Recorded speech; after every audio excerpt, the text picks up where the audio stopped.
અમે આવ્યો છું ત્યારે પ્રસંગ મને યાદ આવે સંતોની તાકાત કેવી અને સંતોની આ ધૂમી છે ત્યારે મને પ્રસંગ યાદ આવે થોડી ધીરજ રાખજો એટલે વારા ફરતી સ્ટેપ બાય સ્ટેપ બધું કંઈક નવું સંભળાવવાની તૈયારી કરી પણ તમે પછી આમ ઘડિયાળ સામું ઘડીએ જોતા રહો મારું મોરલ તૂટી જાય ચાલુ આમને મિસ કોલ આવે છે મારે વાત કેમ માંડવી એમ નહીં જોકે હવે તો મિસ કોલ કોઈ મારે એવું જીવોના કાર્ડ આવી ગયા કોણ મિસ કોલ મારે યાર અનલિમિટેડ છે મજા આવે ત્યાં સુધી બહાટી વગાડો કોણ ના પાડે છે અમે જીવશું અમે મરી જઈશું કેટલાય ખેલ કરે ફોનમાં ભાઈઓ પણ પ્રેમની વાતો તો કોઈ પ્રેમીઓ જાણે યાર હવે સાંભળજો આ વાત મને બહુ ગમે છે બાપુ કોઈ માટે કોઈને બચાવવા માટે કોઈને મરતા તારવા માટે જો કોઈ પહેલા હોય ડગલું આગળ તો બાપુ આ દેશનો સંત છે આ વાત આપણે બહુ વર્ષોથી કરતા આવી છે બહુ સાંભળતા આવી છે પણ હજી આ વાત એટલા માટે કરું છું જૂની નો થઈ જાય ખેતાભાઈ દીકરી 20 વર્ષની દીકરી આમ સડાપ ડગલા દેતી હાલી જાય છે અને જમને જીવને બાપુ જાજુ સેટું નથી હવે તો મરી જવું છે હવે દુનિયામાં શું મોટું દેખાડું હવે તો મરી જવું છે દુનિયામાં શું મોટું દેખાડું આવા વિચાર કરતી દીકરી 22 વર્ષની 20 વર્ષની દીકરી હાલી જાય અને બરાબર જેમ કુવામાં પડવા જાય ને ભરત દાદા બાવડું પકડી લીધું રાતનો મજર ભાંગેલો અને અડધી રાતનો મજર ભાંગેલો ડાબો હાથ જમણા હાથને ભાળેની જમણો ડાબા ભાળેની આવી મેઘલી રાત મંડાણેલી હબસીના મોઢા જેવી રાત જામેલી અને બાવડું પકડી લીધું અને બાવડું પકડીને એટલું કીધું મરવાનું કારણ તો કે પણ આમ જોયું પણ ત્યાં તો ચાંદીના પતરા જેવી બાપુ દાઢી રૂની પુણ્યું જેવા માથાના ઝીણા કેસ કલામ બાપ ઠેકાણે લાગ્યો બાવડું ચાલી લીધું એમ નામ જલાય નહીં કોઈ બાવડું ચાલી લીધું એટલે આમ જોયું કે બાપુ મને મરવા દો એ કે મરવા થોડું દેવાય તો ભારતનો ભગવો લાજે મારી નજર સામે બેઠા નો મરવા દો મને વાત તો કર અને તેથી કીધું બાપુ મારાથી બોલાય એવી હાલત નથી મારાથી કાંઈ કહેવાય એવું નથી મને કુવામાં પડવા દો હવે મારે મરવા સિવાય દુનિયામાં કોઈ આરો નથી સંતોની ભૂમિ છે અને આ સંતો હામાં બેઠા છે પ્રસંગ મને યાદ આવ્યો દુનિયા તણા દોરંગના તમે ધોખા કદી ધરશો નહીં આ દુનિયા તો બાપુ બેરંગી છે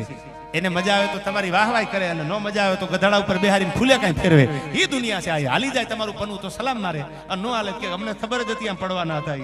આ એ દુનિયા છે હવે સાંભળજો એને એમ કીધું કે બેટા મારા જીવતા થોડી મરવા દઉં તને કે બાપુ મારા પેટમાં પાપ છે અને એ જે પાપ છે એના બાપનું નામ આપી શકું એવી મારી હાલત નથી આ દુનિયામાં જગતના ચોકમાં ખાલી સવાલ ઉઠે મારી તો બાપુ જવાબ શું આપું મારી આગળ જવાબ નથી સાંભળજો દીકરી બાપને કોઈ દી વાત ન કરે દીકરી માને વાત કરે અને આ તો બાપ ઠેકાણે સાધુને માન્યો બાપુ બાપ ઠેકાણે બાવલિયાને માન્યો ને એટલે કીધું કે બાપુ મારા પેટમાં પાપ છે એના બાપનું નામ દુનિયાના બજારમાં આપી ન શકું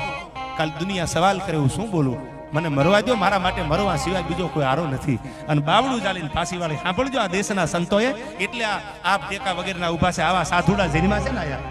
દાડો મેકરણ તમે રણમાં ક્યારેક કથા વાંચજો સાહેબ રણમાં તમને 1 ગાવ 2 ગાવ 50 ગાવ સુધી પાણી નો જડે 12 ગાવના પલા કાપી જાવ તેથી કાવડ ફેરવતો દાડો મેકરણો તેથી કાવડ લઈને દાડો મેકરણ નીકળતા જીનામ અને વૈષ્ણવ વજન તો તેને કહીએ જે પીડ પરાઈ જાણે બીજાના દુઃખને ઓળખે ને એ જ સાચો ભગત હોય છે નિકુભાઈ બીજાની પીડાને ઓળખી જાય એ જ સાચો ભક્ત છે બાકી સ્વાર્થિયા હોય તો એને દુનિયા યાદ ન કરે અને હવે સાંભળજો આ વાત બાવડું ચાલી લીધું બેટા નહીં મરવા દઉં એ કે બાપુ હમણાં હવાર પડે અને ભગવાન ભાણ ઉગમણા ઓળેથી કોરું કાઢે દુનિયા સવાલ કરશે જવાબ શું આપી બેટા હવાર તો પડવા દે જવાબ દેવા વાળો આ બાવલીઓ બેઠો છે પણ તને મરવા નહીં દો બાવડું ચાલીને પાછી વાળી લીધી દીકરીને અને બાપુ હવાર પડી બીજાથી પણ ત્યાં તો ભલે ઉગ્યા ભાણ તિહારા લવ ભામણા આ તો જીવન મરણ લગમાં નમાણી રાખજે કશ્યપ રાવુત કે દાદર કે ડાકલા કે નર પૂજે પાખાણ પણ રાજનો ભાગે રાણ આ તો કમણે કશ્યપ રાવુત અરે તું ઉગ્યો કે અડુડ તને ઉગ્યાની આળા નહીં આ તો ગર્વ અંધારા ગયા છે દેવાય તને સૂર જગમાં કરમી કશ્યપ રાવુત તને ઉગવાની કોઈ દી આળા ન હોય આવો ભગવાન જ્યાં નારાયણ ઉગ્યો ત્યાં તો સવાલ થવા માંડ્યા